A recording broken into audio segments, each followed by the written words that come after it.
ध्यान से देखा, ये ब्रजवासी श्री कृष्ण से कितना प्रेम करते हैं, इनके बगैर जी नहीं सकते हैं। और मेरे समान कौन निर्दयी होगा जो मैं इन ब्रजवासियों के प्राण धन श्री कृष्ण को इनसे छीन के ले जा रहा हूँ। तो अक्रूर जी जब आगे बढ़े तो जमुना जी आई, तो उन्होंने अपने रथ को जमुना जी के किनारे खड़ा कर दिया और सोच में पड़ गए कि क्या करूं, क्या श्री कृष्ण को मथुरा ले जाऊं या लौटा करके रथ को फिर से मैं ब्रज की तरफ, वृंदावन की तरफ ले जाऊं। भगवान समझ रहे अक्रूर जी के मन की बात कि हमारे काका जी ना तो मथुरा जाने की सोच रहे हैं, न ब्रज जाने की सोच रहे हैं। इनका मन इस समय पर डमाडोल हो रहा है, कभी ये मथुरा जाना चाहते हैं तो कभी लौट करके वृंदावन। यदि इसी तरह से हमारे काका जी के मन में ये संघर्ष चलता रहा, ये दुविधा चलती रही, तो फिर हमारी जो आगे की लीलाएं हैं वो कैसे होंगी। हम केवल ब्रजवासियों के संग खेलते रहे, माखन खाते रहे और हमारे माता पिता देवकी वसुदेव नाना कृष्ण वो जेल में सड़ते रहे, तो ये भी तो उचित नहीं है। इसलिए अब हमको कठोर बनना ही पड़ेगा। तो भगवान का जो स्वभाव है ना वो कैसा है, वो दया करने का समय जब आता है तो भगवान फूल से भी अधिक कोमल बन जाते हैं। और जब कर्तव्य पालन का समय क्या है कि जिन माता पिता ने उनको जन्म दिया उनको कारागार से मुक्त करना, ये उनका कर्तव्य है कि माता पिता को सुखी करना।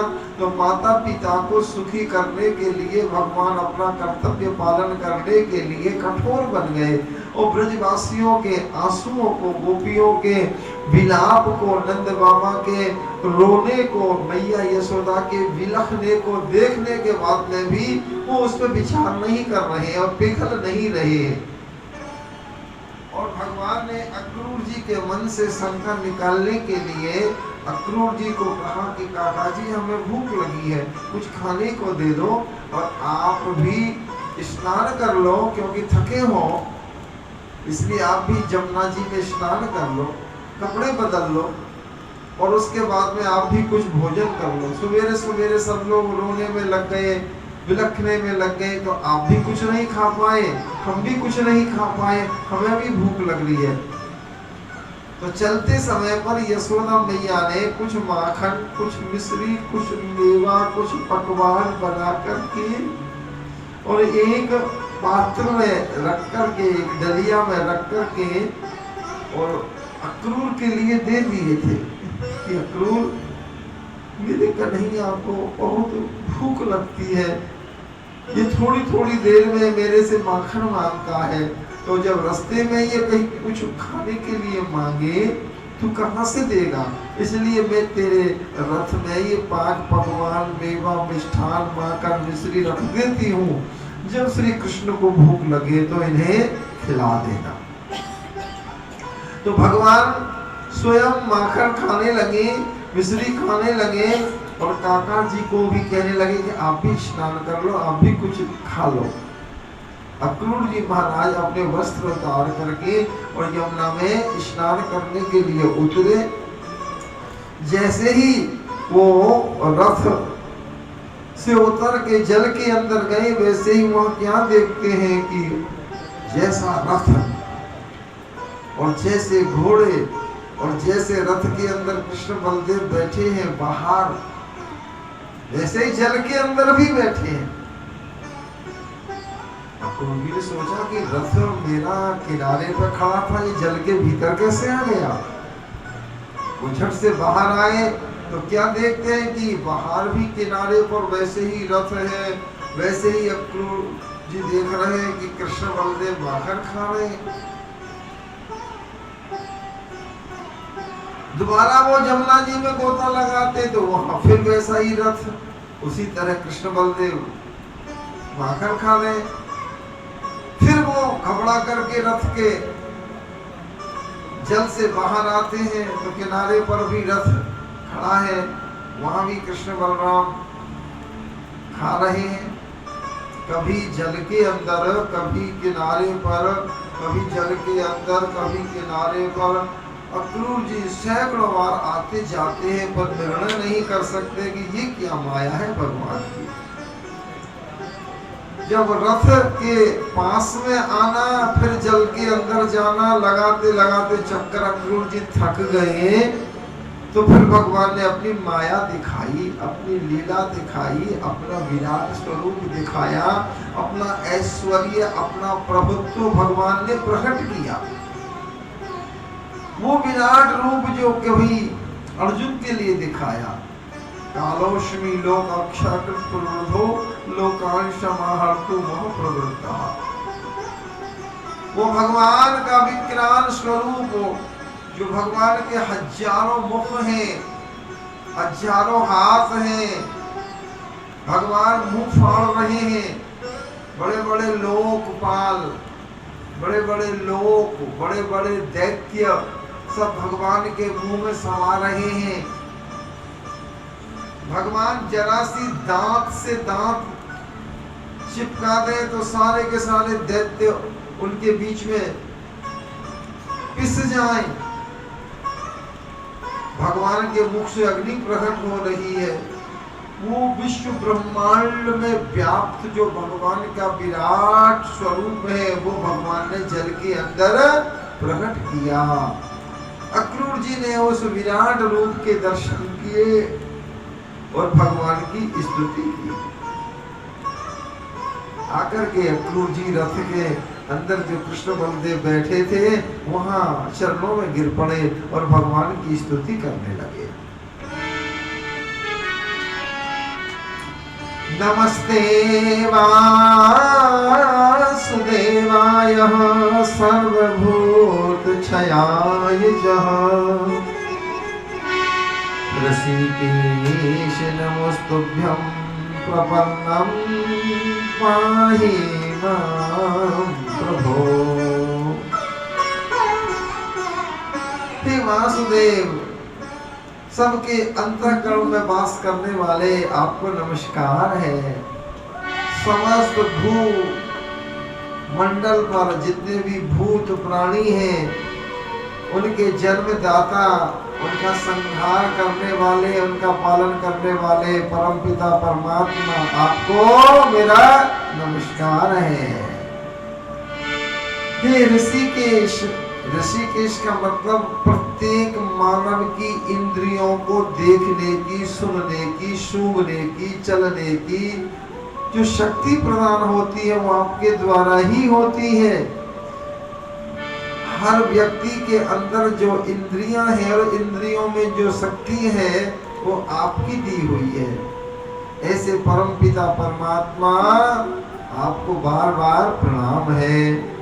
अक्रूर जी भगवान के चरणों में गिरे, भगवान ने उठाया, हृदय से लगाया और उसके बाद में अक्रूर जी के लिए कुछ खाने के लिए दिया। अक्रूर जी से कहा कि काका जी, अब रथ को आगे बढ़ाओ। अक्रूर जी रथ को लेकर के मथुरा के निकट पहुंच गए। वो मथुरा के निकट पहुंच करके मथुरा से बाहर एक कंस का बड़ा सुंदर बगीचा था। उसका नाम था यमुना बाग। कंस वहां घूमने के लिए आता था। वहां से सुंदर पुष्प चुन करके कंस भगवान शिव की पूजा में लगाता था। उस सुंदर उद्यान में, बगीचे में अक्रूर जी महाराज ने अपने रथ को खड़ा कर दिया। कृष्ण बलदेव से कहा कि आप बैठ जाओ किसी वृक्ष की छाया में, मैं आपके आगमन की सूचना कंस को दे देता हूं। अक्रूर जी महाराज ने मन में अब निर्णय कर लिया कि कंस कृष्ण का कुछ नहीं बिगाड़ पाएगा, क्योंकि ये तो जगत नियंता है, जगदीश है। कंस जैसे न जाने कितने राक्षस इनकी डाल के नीचे रखे हैं। ये काल के भी काल हैं, तो कंस इनका क्या कर सकता है। अथापरान्ने भगवान कृष्ण शंकर दर्शनान्वितः मथुरां प्रविशद गोपैर्दिद्रक्षो परिवारितः।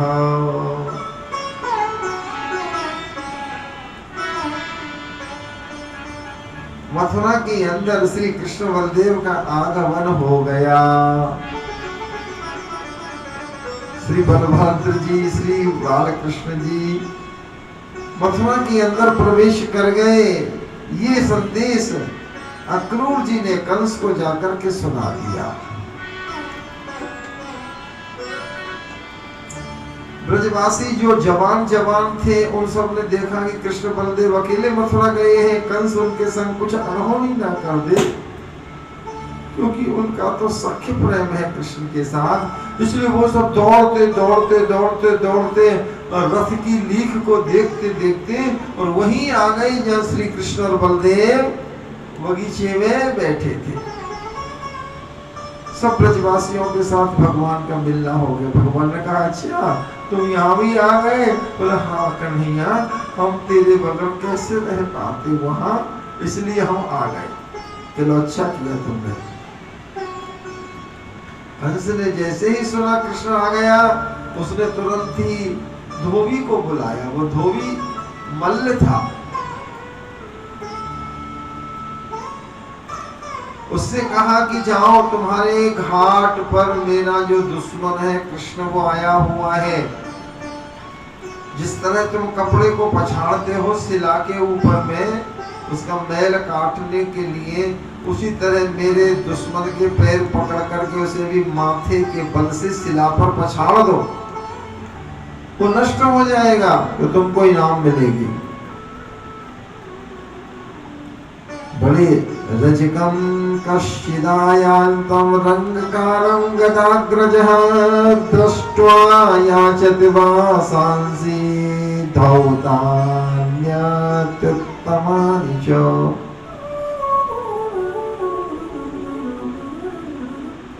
वो जो रजक नाम का धोबी था वो आया और श्री कृष्ण के सामने बड़े अकड़ से साथ में बात करने लगा। भगवान ने भी जान लिया कि ये कंस के द्वारा भेजा हुआ है, इसलिए भगवान भी उससे टेढ़े बात करने लगे, क्योंकि भगवान को तो उसे मारना था। तो यदि किसी से लड़ाई करनी हो तो बस उसको कुछ ना कुछ कड़े शब्द कहना चालू कर दो। उस धोबी ने भगवान से कहा, ग्वाले, क्यों रे ग्वालो, तुम लोग इस यमुना के किनारे क्या कर रहे हो? भगवान ने कहा कि हम अपने मामा से मिलने के लिए आए हैं। और क्या कर रहे हैं? अच्छा, यहाँ क्यों घूम रहे हो यमुना के किनारे? तो हम बहुत जल्दी में चल दिए थे अपने घर से, तो जो हमारे पहनने के कपड़े हैं वो पुराने हैं, कुछ गंदे भी हो रहे हैं, तो हम अपने कपड़ों को उतार देते, जरा तो इनको साफ कर दो, क्योंकि हम मामा के यहाँ जाएंगे और भी अनेक राजा आए हैं, उन सब की सभा में साफ सुथरे कपड़े पहनेंगे तो अच्छे लगेंगे। और कई ब्रजवासियों के पास में कपड़े नहीं थे, तो भगवान ने कहा कि तुम्हारे पास तो इतने सारे कपड़े सूख रहे हैं। बोले ये कपड़े क्या तुम्हारे बाप के हैं? तो किसके हैं? बोले हमारे मामा के तो हैं, बाप के नहीं है। तो मामा की संपत्ति में तो भांजे का अधिकार होता ही है, और ये कपड़े हमारे मामा कंस के हैं, तो हमारा तो इनमें अधिकार है, इसलिए हमें पहनने को दे दो। 2-4 दिन हम पहनेंगे, जितने दिन में हम तुम्हें कुछ ना कुछ इसका भाड़ा दे देंगे कपड़ों का। तुम कहां से दे दोगे कपड़ों का भाड़ा? ये राजाओं के कपड़े हैं, ये महाराज कंस के परिवार के कपड़े हैं। मैं कंस का धोबी हूँ, मैं और किसी व्यक्ति के कपड़े नहीं धोता, केवल महाराज के कपड़े धोता हूँ। ये इतने कीमती कपड़े हैं, तुम इनको पहनना भी नहीं जानते हो। भगवान ने कहा कि भैया हम सब पहन लो जाने, तुम दो तो सही, हम पहन के बताने तुम अभी। अब वो भगवान से पूछने लगा कि इसका क्या नाम है बताओ।